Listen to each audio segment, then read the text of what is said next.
Hello everyone, this class we're going to learn a poem, The Solitary Reaper, written by William Wordsworth.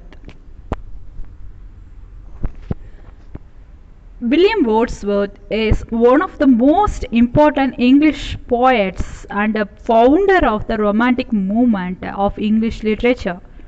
A style of writing that focuses on emotion and imagination.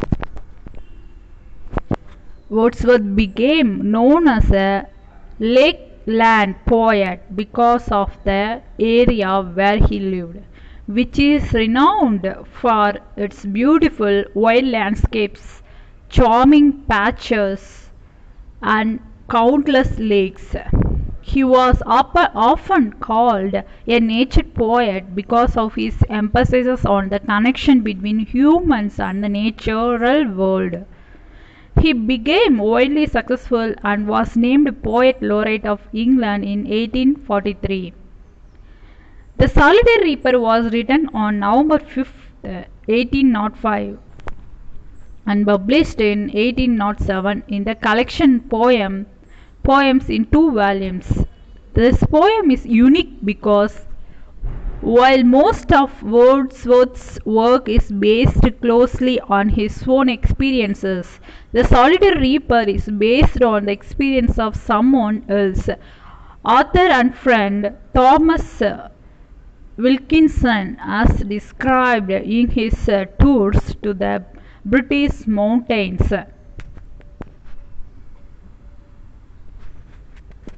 The poem, like most of Wordsworth's poetry, is distinguished by its straightforward use of language and matter as well, its natural theme and imagery. It reflects Wordsworth's belief in the importance of the natural world, the power of memory and the human mind, and his first principle of poetry, that poetry should be written to provide pleasure through a rhythmic and powerful expressions of emotion and leave readers with a spontaneous overflow of powerful feelings long after its read. Let's take a look at the text of the poem and then discuss what it might mean. Behold her, single in the field, you solitary highland lass, reaping and singing my herself, stop here or gently pass. Alone she cuts and bends the grain and sings a melancholy strain. Oh, listen for the well profound, it's overflowing with a sound. No nightingale did ever chant more welcome notes to weary bands of travellers in some sandy hunt among Arabian sands. A voice so thrilling never was heard in springtime from the cuckoo bird, breaking the silence of the seas among the farthest Hebrides. Will no one tell me what she sings? Perhaps the plaintive numbers flow for old and happy far off things and battles long ago. Or is it some more humble lay, familiar matter of today? Some natural sorrow, loss, or pain that has been and may be again. Whether the theme the maiden sang as if her song could have no ending. I saw her singing at her work.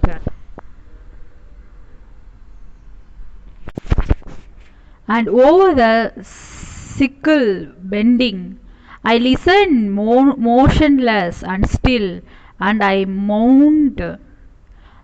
And as I mounted up the hill, the music in my heart I bore long after it was heard no more. So, summary of the poem. The poem begins with the speaker asking readers to behold a young girl reaping and singing by herself in the field. The song the girl sings is a sad song, and anyone passing by, the speaker says, should either stop and listen or gently pass so as not to disturb her. He is so struck by the sad beauty of her song that the whole valley seems to overflow with its sound. In the second stanza, the speaker compares the girl's singing to that of the nightingale and the cuckoo bird.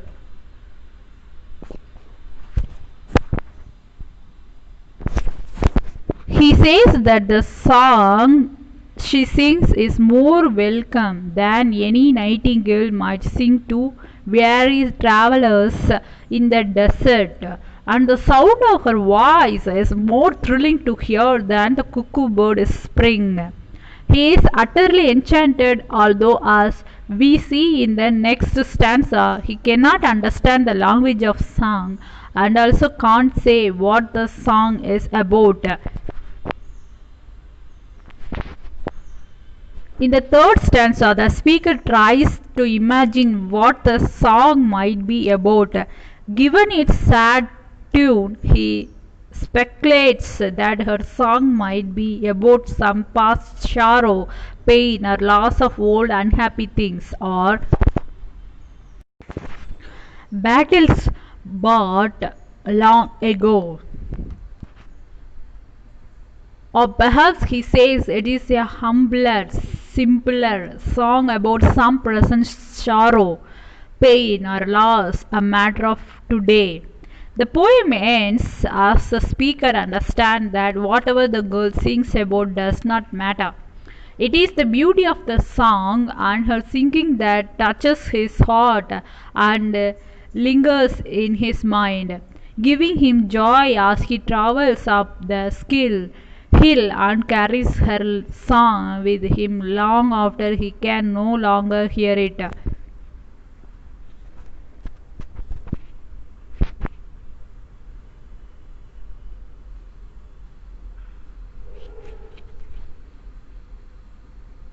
Annotation: reference to the context. Stop here or gently pause. The above lines is taken from the poem The Solitary Reaper, composed by William Wordsworth. Wordsworth's poems are noted for their simplicity, humanity, and adoration of nature.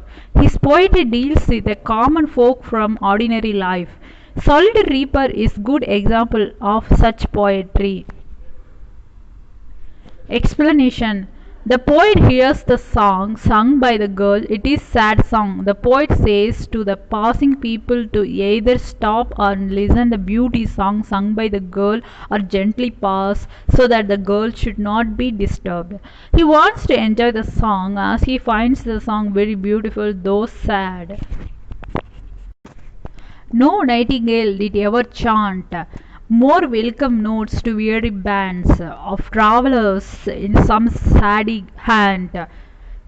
So, in the above lines, the poet has compared the singing of the girl to that of the nightingale and a cuckoo bird. He says that the song she sings is more welcome than any nightingale might sing to weary travellers in the desert. It is like a soothing shade for these tired travellers, breaking the silence of seas among the farthest he birds. In the above line, the poet says that the sweet song of the solitary reaper girl is very sweet. He compares the song of that of nightingale and cuckoo. It is like a welcome note to the tired travellers. Her song breaks the silence of the sea, which flows among the far away groups of islands called Hebrides. There has been and may be again. This is the concluding line of the third stanza of the poem. The poet says that the song of the girl might be about some past sorrow, pain, or loss of old unhappy things, or battle bought long ago. Or perhaps he says it may be about some natural